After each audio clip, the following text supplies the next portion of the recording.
विद्यार्थी मित्रांनो, मागच्या पिरियडला आपण संकल्पनात्मक किंवा सैद्धांतिक अडचणी ह्या पाहिलेल्या आहे. राष्ट्रीय उत्पन्न मापनातील अडचणींचा आपण विचार करत होतो आणि त्यात संकल्पनात्मक किंवा सैद्धांतिक अडचणी आपण पाहिल्या आहेत. तर राष्ट्रीय उत्पन्न मापनातील अडचणींचे जे दोन भाग केले जातात किंवा जे वर्गीकरण केलं जातं ते दोन प्रकारे केलं जातं.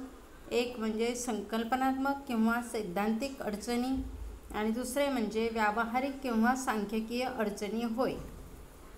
मागच्या पिरियडला आपण संकल्पनात्मक किंवा सैद्धांतिक अडचणींचा विचार केला आणि त्यात अनेक अडचणी पाहिल्या होत्या की त्यामुळे राष्ट्रीय उत्पन्न मापनात अडचणी येत असतात. आजच्या पिरियडला आपल्याला व्यावहारिक किंवा सांख्यिकीय अडचणींचा विचार करायचा आहे. तर व्यावहारिक किंवा सांख्यिकीय अडचणी याचा अर्थ राष्ट्रीय उत्पन्नाचे मापन करत असताना व्यवहारात ज्या अडचणी निर्माण होतात तर त्यांना व्यावहारिक अडचणी असे म्हणतात. तर त्यातील पहिली अडचण आहे दुहेरी मापन. राष्ट्रीय उत्पन्नाचे मापन करताना त्याचे दुहेरी किंवा तिहेरी मापन होण्याची शक्यता ही जास्त असते. तर राष्ट्रीय उत्पन्नाचे मापन दुहेरी किंवा तिहेरी होऊ नये यासाठी राष्ट्रीय उत्पन्नात फक्त अंतिम वस्तूंचा समावेश केला जातो. मध्यम वस्तू किंवा अंतर्वर्ती वस्तू राष्ट्रीय उत्पन्नातून वगळल्या जातात. पण तरीही ते एवढं सोपं नसतं. राष्ट्रीय उत्पन्नाची अचूक मोजणी करण्याचा प्रयत्न केला तरीही कुठेतरी दुहेरी किंवा तिहेरी मापन हे होतच असते. आता समजा अंतिम उत्पादनाचा समावेश फक्त राष्ट्रीय उत्पन्नात करायचा आणि मध्यम वस्तू म्हणजेच कच्चा माल आणि अंतर्वर्ती वस्तू यांचा समावेश राष्ट्रीय उत्पन्नात करायचा नाही असं ठरवण्यात येतं. त्यानुसार कापसाचे उत्पादन न मोजता कापडाचे उत्पादन मोजले जाते. पण त्या कापडापासून तयार केलेले रेडीमेड कपडेही वेगळे मोजले जातात. त्यामुळे कापडाचेही उत्पादन मोजले जाते आणि रेडीमेड कपड्यांचेही उत्पादन मोजले जाते. म्हणजेच कापसाचे उत्पादन मोजलं जातं, कापसापासून जे कापड बनवलं जातं त्याचंही उत्पादन मोजलं जातं आणि कापडापासून जे रेडीमेड कपडे तयार केले जातात त्यांचंही उत्पादन मोजलं जातं. अशा रीतीने राष्ट्रीय उत्पन्नाचं तिहेरी मापन होत असतं. त्याचप्रमाणे तेलबियांचंही उत्पादन मोजायचं आणि तेलाचंही उत्पादन मोजायचं. इथे सुद्धा डबल मोजणी झाली आहे, दुहेरी मोजणी झालेली आहे. त्याचप्रमाणे या तेलाचा वापर करून खाद्यपदार्थ तयार केले जातात तिथेही त्याची मोजणी होत असते. म्हणजेच तेलाचे उत्पादनही दोनदा मोजले जाते. अशा रीतीने दुहेरी मापन होऊ नये म्हणून अंतिम उत्पादनाचा समावेश राष्ट्रीय उत्पन्नात केला जात असतो. मध्यम वस्तू कच्चा माल हे राष्ट्रीय उत्पन्नातून वगळलं जातं तरीसुद्धा कुठेतरी राष्ट्रीय उत्पन्नाचं दुहेरी आणि तिहेरी मापन हे होतच असतं आणि त्यामुळे राष्ट्रीय उत्पन्न आहे त्यापेक्षा सुद्धा खूप जास्त दिसतं. तर राष्ट्रीय उत्पन्न मोजताना ज्या व्यावहारिक अडचणी येतात त्यातली दुसरी अडचण म्हणजे आकडेवारी मिळणे अडचणीची. राष्ट्रीय उत्पन्नाचे मापन करताना राष्ट्रीय उत्पन्नाची आकडेवारी उपलब्ध होणं आवश्यक असतं. परंतु ही आकडेवारी उपलब्ध होत नाही आणि त्यामुळे अनेक प्रकारची आकडेवारी राष्ट्रीय उत्पन्नात येणं आवश्यक असून सुद्धा ती राष्ट्रीय उत्पन्नात येत नाही. उदाहरणार्थ जंगलातून तोडलेली झाडं, फळं, कंदमुळं, औषधी वनस्पती, परवानगीशिवाय केलेली लाकूड तोड इत्यादीचा समावेश राष्ट्रीय उत्पन्नात होणं आवश्यक असूनही होत नाही आणि त्यामुळे राष्ट्रीय उत्पन्न आहे त्यापेक्षाही कमी दिसते. तर अशा रीतीने राष्ट्रीय उत्पन्न मोजताना आकडेवारी बरीच अशी उपलब्ध होत नाही आणि जे व्यवहार चोरून होत असतात ती आकडेवारीसुद्धा उपलब्ध होत नाही आणि त्यामुळे राष्ट्रीय उत्पन्न आहे त्यापेक्षाही कमी दिसतं.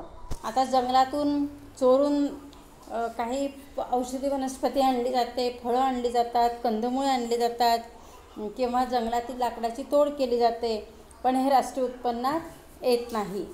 तर अशा रीतीने अनेक प्रकारची आकडेवारी उपलब्ध होत नाही आणि त्यामुळे सुद्धा ती राष्ट्रीय उत्पन्नात येत नाही. व्यावहारिक अडचणींमध्ये तिसरी अडचण आहे अचूक आकडेवारी मिळणे अडचणीचे. तर विकसनशील देशात अचूक आकडेवारी मिळणे अवघड असते, कारण विकसनशील देशातील असंख्य जनता ही निरक्षर असते. त्यामुळे या लोकांकडे उत्पन्न व खर्चांच्या नोंदी ठेवलेल्या नसतात. निरक्षरतेमुळे त्या लोकांना आपल्याला उत्पन्न किती मिळतं आणि आपण किती खर्च करतो हे सुद्धा सांगता येत नाही. तसंच निरक्षरतेमुळे त्यांना उत्पन्न खर्चाच्या नोंदी ठेवता येत नाही. त्याचप्रमाणे काही लोक उत्पन्न कर चुकवण्यासाठी खोटे उत्पन्न सांगतात. तेच राष्ट्रीय उत्पन्नाच्या आकडेवारीत सुद्धा येत असते.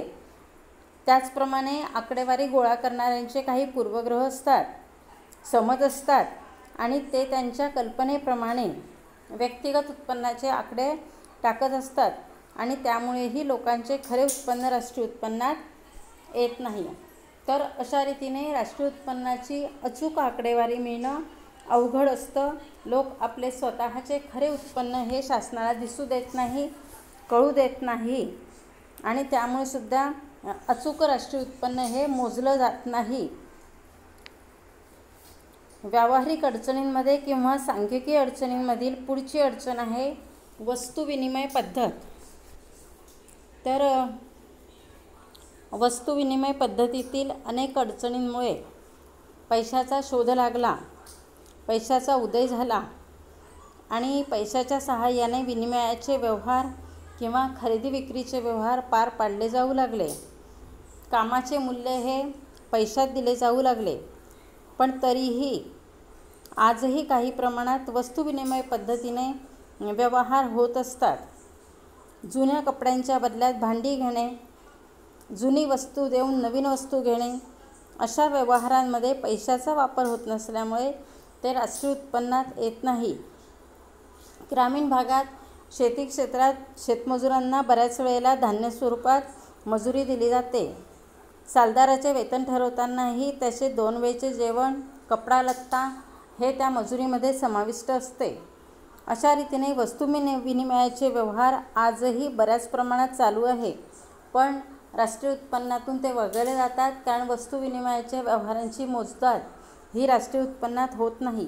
वास्तविक वस्तू विनिमयाच्या सहाय्याने आजही अनेक व्यवहार चालू आहे. तर त्याची उदाहरणं आपण पाहिलीच आहेत की ग्रामीण भागात शेतीसारख्या व्यवसायामध्ये आजही बऱ्याच अशा प्रमाणात धान्य स्वरूपात बदला हा दिला जात असतो. मजुरांना मजुरी ही धान्य स्वरूपात दिली जात असते. सालदाराचं वेतन ठरवताना सुद्धा त्याचा कपडा लत्ता, त्याचप्रमाणे त्याचे 2 वेळचे जेवण आणि त्याला देण्यात येणारं धान्य हे समाविष्ट असतं. त्याचप्रमाणे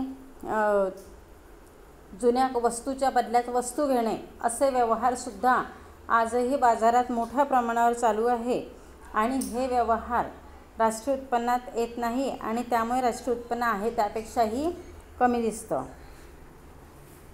तर पुढची व्यावहारिक अडचण आहे किंवा संख्यात्मक अडचण आहे घसाऱ्याची रक्कम. तर राष्ट्रीय उत्पन्नाचे मापन करताना घसारा हा बाजूला काढला जात असतो. आपण राष्ट्रीय उत्पन्नाची उत्पादन पद्धत पाहत असताना तेव्हा विचार केलेला आहे की राष्ट्रीय उत्पन्नात घसारा हा समाविष्ट केला जात नाही, तर राष्ट्रीय उत्पन्नातून घसाऱ्याची रक्कम ही वजा केली जात असते. घसारा म्हणजे भांडवली वस्तूंची झीज भरून काढण्यासाठी किंवा नूतनीकरण, दुरुस्ती किंवा जुने भांडवल टाकून देऊन नवे घेण्यासाठी बाजूला काढण्यात येणारी रक्कम होय. तर भांडवली वस्तूंचे मूल्य, आयुर्मान, त्याचप्रमाणे त्या वापरण्याच्या पद्धती यात भिन्नता असते. तसेच भांडवली वस्तूंचे इतके प्रकार आहेत आणि त्यांची झीजही इतकी वेगवेगळ्या प्रकारे होते की घसारा म्हणून किती रक्कम वजा करावी आणि राष्ट्रीय उत्पन्नातून घसारा म्हणून किती भाग वजा करावा हा प्रश्नच असतो.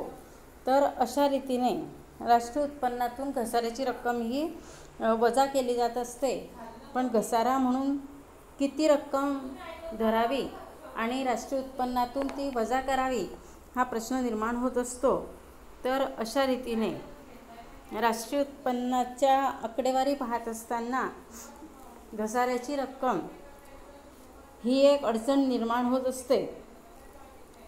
पुढची व्यावहारिक अडचण ती म्हणजे व्यवसायवार विभागणी. तर राष्ट्रीय उत्पन्न मोजताना अर्थव्यवस्थेची 3 क्षेत्रात विभागणी केली जाते. उत्पादन पद्धतीत आपण याचा विचार केलेला आहे की प्राथमिक क्षेत्र, द्वितीय क्षेत्र आणि तृतीय क्षेत्र अशी अर्थव्यवस्थेची 3 क्षेत्रात विभागणी केली जाते आणि प्रत्येक क्षेत्रातील उत्पादन हे वेगवेगळं मोजलं जात असतं. पण तरीही कोणत्या क्षेत्रात किती उत्पन्न निर्माण झाले हे निश्चित रीतीने मोजता येत नाही.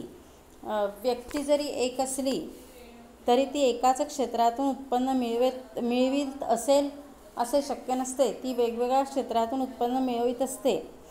मग त्या व्यक्तीचं उत्पन्न वेगवेगळ्या क्षेत्रात किती होते हे सांगणं कठीण आहे, ते शक्य नाही. व्यक्ती एक असली तरी ती वेगवेगळ्या क्षेत्रातून उत्पन्न मिळवित असते. उदाहरणार्थ, एखादा लहान शेतकरी असेल, तो स्वतःची जी थोडीफार शेती आहे ती शेती करतो. कमी जमीन असल्यामुळे त्याला दुसरीकडे शेतमजुरीने जावं लागतं, रोजंदारीने काम करावं लागतं आणि म्हणून तो दुसऱ्याच्या शेतावर कामालासुद्धा जातो. त्याचप्रमाणे त्याच्याकडे गाई म्हैस घेतलेली असते आणि तो दूध दुभत्याचा व्यवसायही करतो. गाडी असेल तर गाडी भाड्याने देतो. तर अशा परिस्थितीमध्ये वेगवेगळ्या क्षेत्रातून त्याला उत्पन्न मिळत असते. पण ह्या वेगवेगळ्या क्षेत्रातून किती उत्पन्न मिळतं हे निश्चित सांगता येत नाही.